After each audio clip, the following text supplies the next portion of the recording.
আসসালামু আলাইকুম। দর্শক, বিএনপির মহাসচিব মির্জা ফখরুল ইসলাম আলমগীর লন্ডনে যাচ্ছেন। তবে এটা নিয়ে অনেক আলোচনা রয়েছে কি জন্য তিনি লন্ডনে যাচ্ছেন। তো মির্জা ফখরুল ইসলাম আলমগীর দীর্ঘ 6 বছর পরে লন্ডনে যাচ্ছেন। এর আগে সর্বশেষ তিনি লন্ডনে গিয়েছিলেন 2018 সালে। এই ব্যাপারে খোলাসা করে কেউ কিছু না বললেও কালবেলা একটা নিউজ করেছে। সেখানে বলা হয়েছে যে 4 ইস্যু নিয়ে লন্ডনের পথে মির্জা ফখরুল ইসলাম আলমগীর। তারেক রহমানকে নিয়ে একটা যে আশা, তার দেশে আসা নিয়ে যে আলোচনা, সেটা কিন্তু এখনো অব্যাহত রয়েছে এবং তারেক রহমান কবে দেশে আসবেন সেই ব্যাপারে কিন্তু এখন পর্যন্ত কোনো বিস্তারিত ধারণা কিন্তু কেউ দিতে পারেননি। এছাড়াও খালেদা জিয়ার চিকিৎসা নিয়ে কিন্তু দেশের বাইরে যাওয়া নিয়ে একটা ধোঁয়াশা তৈরি হয়েছে। তবে সম্ভবত অনেকেই ধারণা করছেন এবং খবরেও যেটা বলা হয়েছে যে মির্জা ফখরুল দেশে আসার পরে বেগম খালেদা জিয়া কিন্তু লন্ডনে যাবেন। লন্ডন থেকে যুক্তরাষ্ট্রে যাবেন।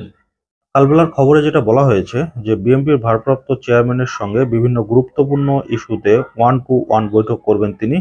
মূলত বিএনপির শীর্ষ দুই নেতার আগ্রহে দলীয় ও রাজনৈতিক কাজে লন্ডন সফরে যাচ্ছেন বিএনপির মহাসচিব। এর মধ্যে তাকে স্বাগত জানাতে প্রস্তুতি সভা করছে যুক্তরাজ্য বিএনপি। তার সম্মানে কয়েকটি কর্মসূচির কথাও রয়েছে। বাংলাদেশ ও লন্ডনের সংশ্লিষ্ট সূত্র কালবেলাকে বিষয়টি নিশ্চিত করেছেন। তবে তিনি যে ৪টি ইস্যুতে লন্ডনে যাচ্ছেন, তার মধ্যে অন্যতম একটি ইস্যু হচ্ছে বিএনপির চেয়ারপারসন খালেদা জিয়ার চিকিৎসা, তারেক রহমানের দেশে প্রত্যাবর্তন, ৩১ দফার রূপরেখাকে অধিকতর প্রচার ও কার্যকর করা, বিএনপি আরও গতিশীল লক্ষ্য নির্ধারণ করা। এই হচ্ছে ৪টা দফা।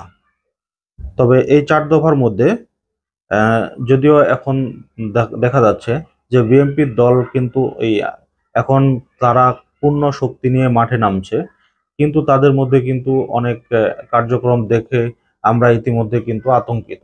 কারণ বেশ কিছু কার্যক্রম ইতিমধ্যে আমরা দেখেছি যেগুলা কিন্তু আওয়ামী লীগ সরকার করে গিয়েছিল।